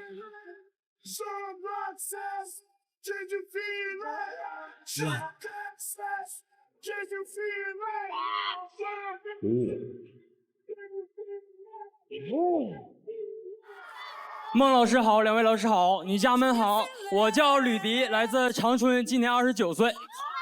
来选心动女生。男嘉宾在选择心动女生的同时，系统已经为他匹配出了智推女生。当他进入权力反转的时候，我们将公布智推女生参与恋爱选择。很帅啊，有点像一个 idol。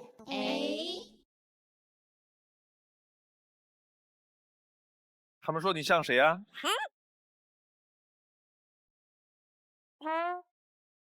我也不知道他们说我像谁。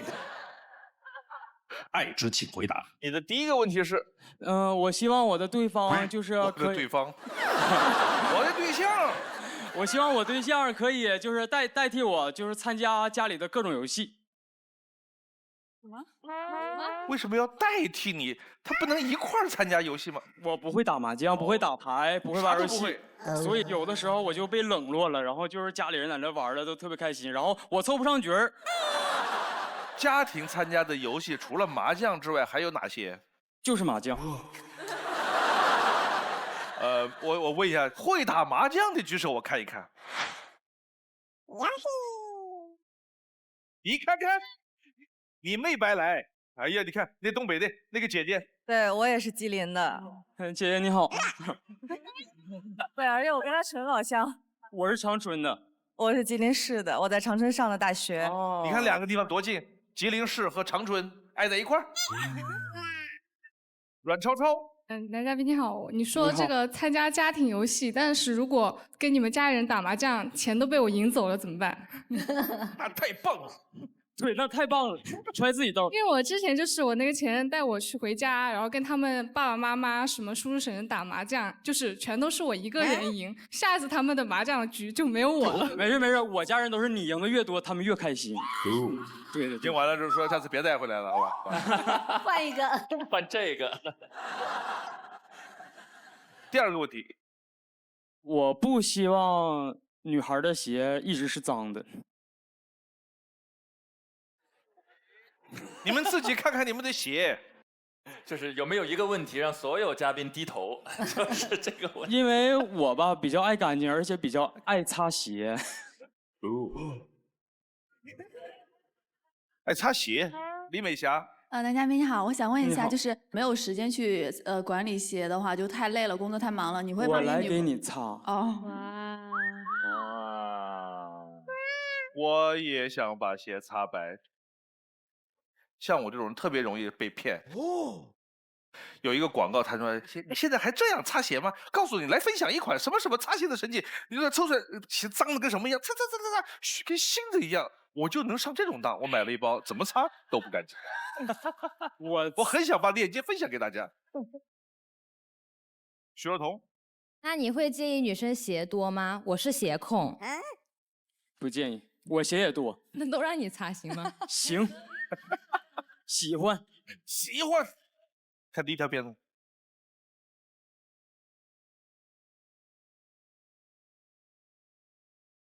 曾经我和2个好友一起创业，开了一家体能游戏培训公司。后来因为经营理念产生分歧，一位合伙人选择脱离我们自己单干。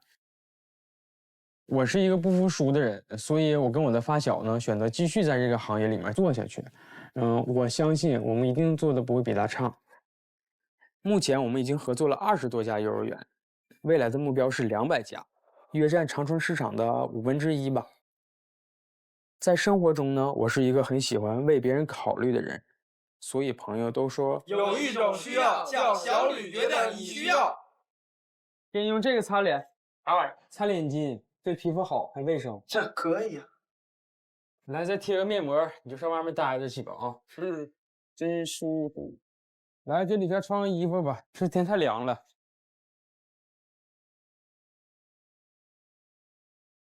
专注自己的时候，我喜欢做手工，因为觉得亲手做的东西才更有意义。自从朋友们知道我喜欢拼乐高的时候，他们送我的礼物除了乐高就是乐高，我就只能拼。我是吕迪，希望有时间认识你。吴璇，从VCR 里面了解到你喜欢对你的朋友说帮他安排这个安排那个，你是不是比较喜欢控制别人？也不是吧，我其实就是比较喜欢分享和安利一些就是我觉得挺好的东西。那我请问一下，如果说你的朋友们其实不是很愿意你去帮他这样安排，然后表达出来，然后你还会去替他们安排吗？不会。好，谢谢。徐若彤，这一点我跟你蛮像的。我也是很喜欢就重情义嘛，就自己有什么好的就会一直给朋友用啊什么的。包括她的前男友。但是我喜欢就是说朋友也要这样子对待我，就比如说我邀请朋友来我家吃饭，就5分钟10分钟他还没有到，就一直催。同样朋友叫我去他家做客，我也是希望他也要这么催我。有一次我在他家楼下坐1个小时，就一直等到他电话问我你什么时候来了呀，然后我才上去。你会这样子吗？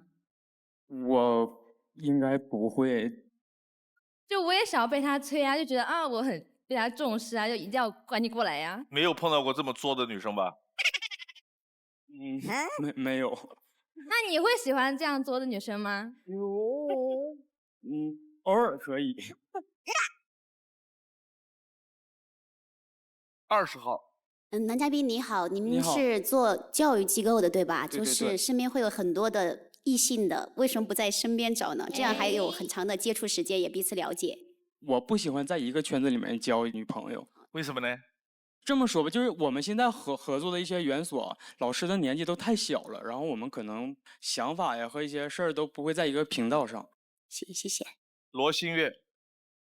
我刚刚听你说不想找那个女同事，是因为她们年纪偏小。那你是喜欢姐姐类型的吗？也不是，就是上下别超过5岁就可以了。多大？他29岁。是这样的，我不知道咱们那个女嘉宾的年龄情况，所以我就是说了个大概。她29岁，从24到34都行。这灭灯的都不在24到34里边。哇，不必如此严苛，他就是随口那么一说。对，这不是一个严格限定条件。你那条狗叫什么来着？叫吕钱儿。为什么叫这个？跟我一个姓，招财嘛。还有就是吕钱儿的意思，就是这词儿啊。你们谁家的狗有什么有意思的名字给我们分享一下？13号。我家狗和猫分别的名字叫豆豆、点点、坨坨，还有一个叫貂蝉，还有一个叫小七和小八。小七小八这个系列往上倒的话倒是容易想，还有貂蝉，你想他们这兄弟姊妹几个，有个叫小七，有个叫小八，有个叫貂蝉。Amazing。你觉得他是亲生的吗？那个孙楠，我是特别喜欢打麻将，给我们家狗起的名叫七对儿和自摸。这个吉利。然后我每次都抱着它去打麻将。那赢了吗？赢。不是你说养狗，话题多的就停不下来。我跟你13号。刚刚讲了养狗这个问题嘛，其实我一直想问男嘉宾的另外一个问题，就是你对朋友的好和另外一半的好区别在哪儿？朋友如果有需要我两肋插刀，如果我觉得不行的话，那我不会替他插刀的。另一半就是如果有什么需要我帮助的，我都会去帮。这个就是对朋友的好和对我另一半好是分开的。14号。男嘉宾是这样的，这个问题其实是我特别介意的。曾经有人问我一个问题：你喜欢天使还是魔鬼？天使就说我对这个世界都很好，魔鬼是我可能对这个世界没有那么好，但我唯独对你一个人好。但是你刚才表现出来的状态呢，你就是一个天使，那我有什么优越感呢？那我为什么要找你呢？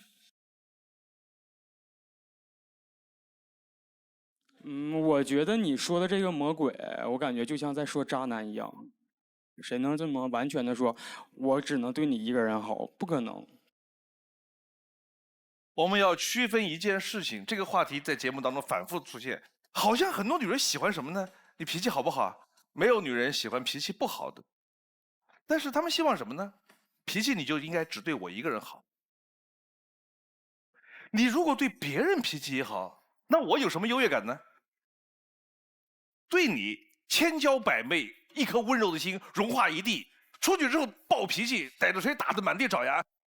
为什么我们生活中要求人这样呢？我们为什么不能一个性格也好，很有教养，对任何人都彬彬有礼，让人感觉到如沐春风一样，像陈明老师这样一个让任何人都感觉到很愉快的人？但是他有女朋友的时候，我也可以让我女朋友感觉到他比别的男朋友更优秀的，有什么不好的？为什么要把恶劣的一面展现给别人，只留那一面给你呢？以前我们经常听到说，别的条件不错，一定要对我好。他送你东西，请你吃饭，说甜言蜜语，那一套东西，他想得到你，他当然应该对你好。但是我们在衡量考验一个人人品的时候，更应该观察他怎么对待周围的人，他怎么跟邻居相处，怎么跟同事相处，怎么跟客户相处，怎么跟这个世界相处，这才是他人品的体现。看完了再回头来看怎么跟你相处。说得好。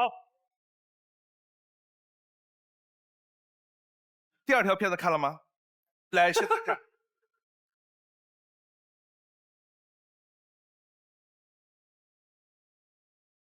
以前的我希望能谈一场甜蜜的校园恋爱，都告诉我们了。但不是每段年少时期的爱情都能像偶像剧里那样甜蜜。我的初恋女友最喜欢做的事儿，就是从后门偷偷看我有没有和别的女生说话。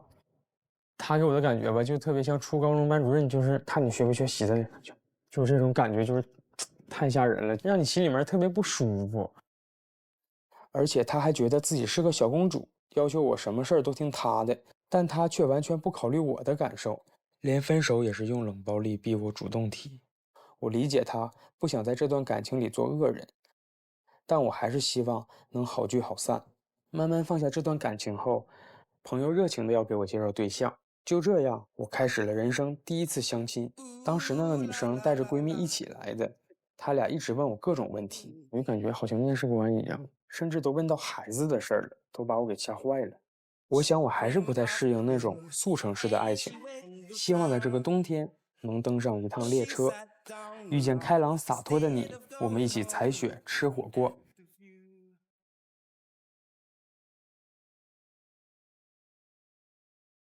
23号。男嘉宾你好。你好。你的第一个女朋友听上去就像是一个非常喜欢管着你，然后会随时从感情中出现或者抽离的人。是这样的，我那个时候上学嘛，然后她跟我不是同班，但是同级。然后每到下课，她都会在我们班后门看着我是不是跟我们班女同学打闹，导致我班同学都离我特别远。那你喜欢什么样？我说的是相处中的那种女孩的类型啊。就是两个人舒舒服服的，不要太管制那个彼此。就是你不喜欢那种控制欲强的女孩。对对对。那我就是那种类型的女孩。哎，邱静怡，我好奇你控制到什么程度啊？比如说微博吧，把那些所有你关注的同级的女生都给我移除关注。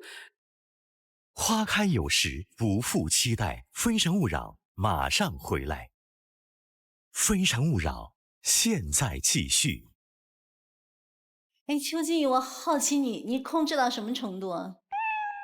比如说微博吧，把那些所有你关注的同级的女生都给我移除关注。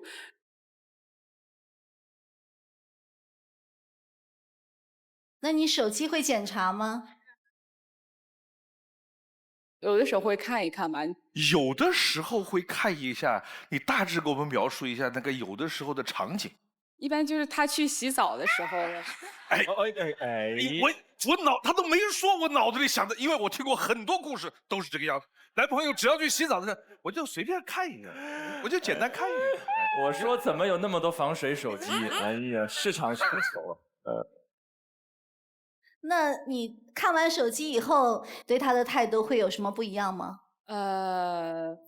你是立刻爆炸型，还是这个掩藏不动，然后伺机沟通型？我觉得我都有过。但是如果真的就是说啊，亲爱的什么什么，那我肯定就原地爆炸。那我问一下，你是每一任男友都是这样相处，还是就跟他是这样呢？我之前有被就是坑过，然后我从那以后有心理阴影。明白。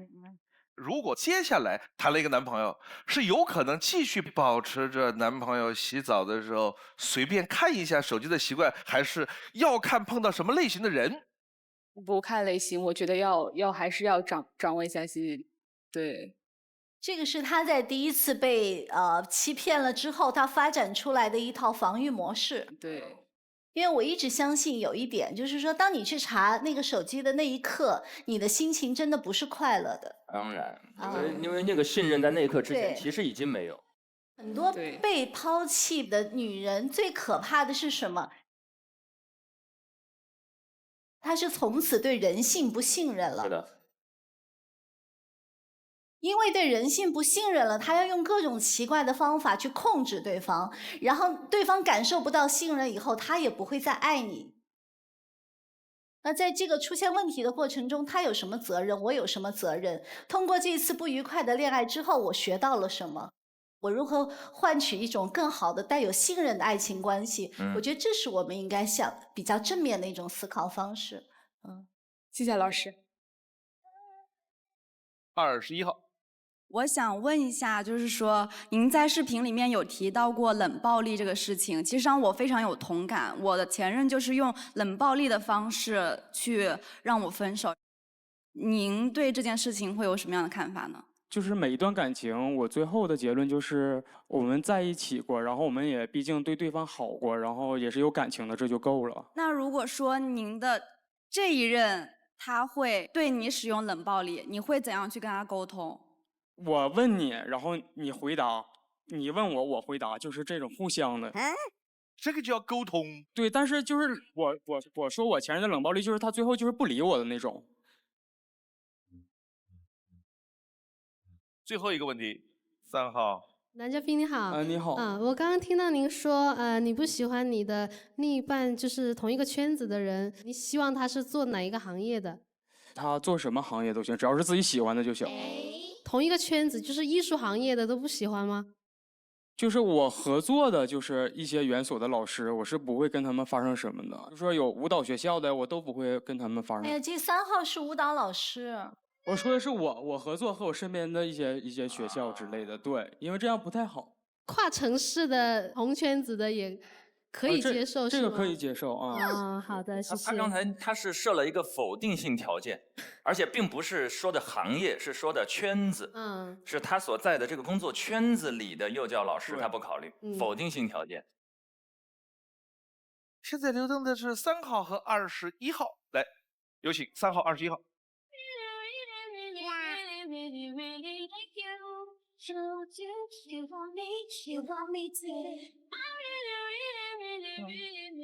同款可爱的笑容，有没有？发型略有不同。来，我们看一下男嘉宾的心动女生是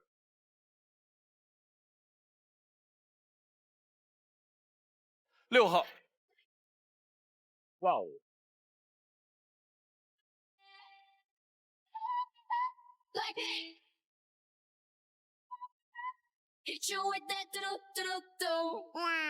我们来看一下吕迪的智推女生大数据经过测算，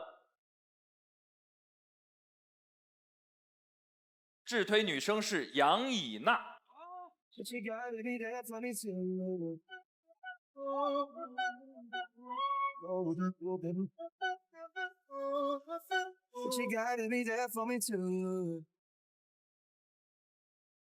一个大灰狼，3个小白兔。男生性格谦和，会考虑别人的感受，注重合作配合，情绪稳定，做事情行动力强，有计划有条理，又不缺乏灵活性，对人慷慨大方，不记仇。女孩性格直率单纯，追求品质生活，是个实在的行动派，想到什么就会立刻去做，热爱运动，慷慨大方，不喜欢冲突。两人都比较享受二人世界，懂得分享与陪伴，都愿意与对方付出和做事儿，喜欢用行动来表达爱，匹配程度是82%，供你参考。来看4个女生的3个关键词，大屏幕：待潮力、近期网购清单、最完美约会、我的忌讳。我的忌讳3，恋爱中男生一定不可以主动提前女友，否则很大可能会失去现女友。如果到了谈婚论嫁的地步，一定不要逼迫女方早早生孩子，可以等双方都做好要孩子的心理准备后再生。黄宇琼，我希望你的生活圈我讨厌。我希望1，希望对方能够聪明一点，这样自己就能不用那么聪明了。杨以娜，我的要求，近期规划，我的恋爱观。我的要求，喜欢有主见、有男子气概、能够给我安全感、帮自己拿主意的男生，不喜欢吃饭吧唧嘴、抖腿、习惯性说谎的男生。我顺便说一下，他需要安全感的这个姑娘，国家跆拳道1级运动员。你就看看他的安全感，你是怎么给他？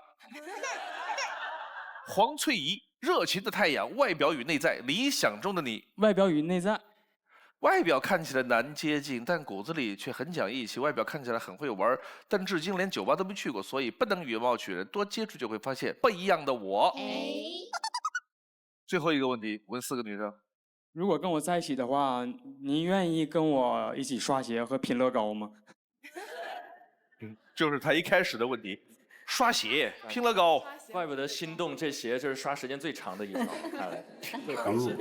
他这个鞋刷起来可要点功夫眼儿。来，21号。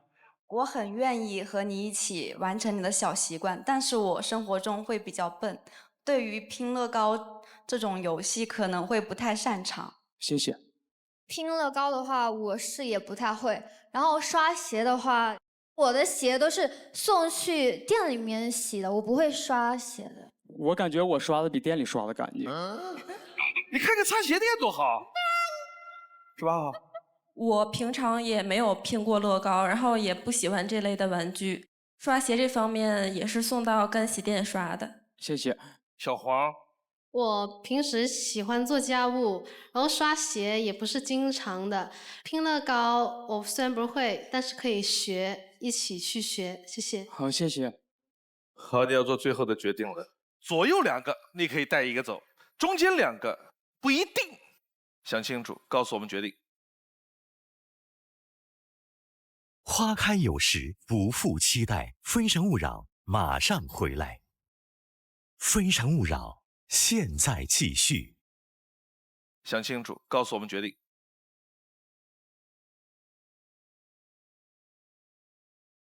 另外2个，不让带2个，只让带1个。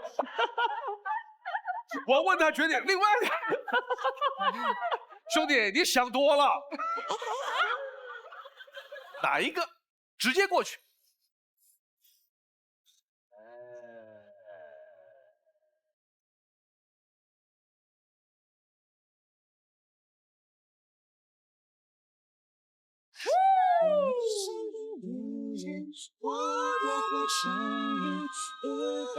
要求。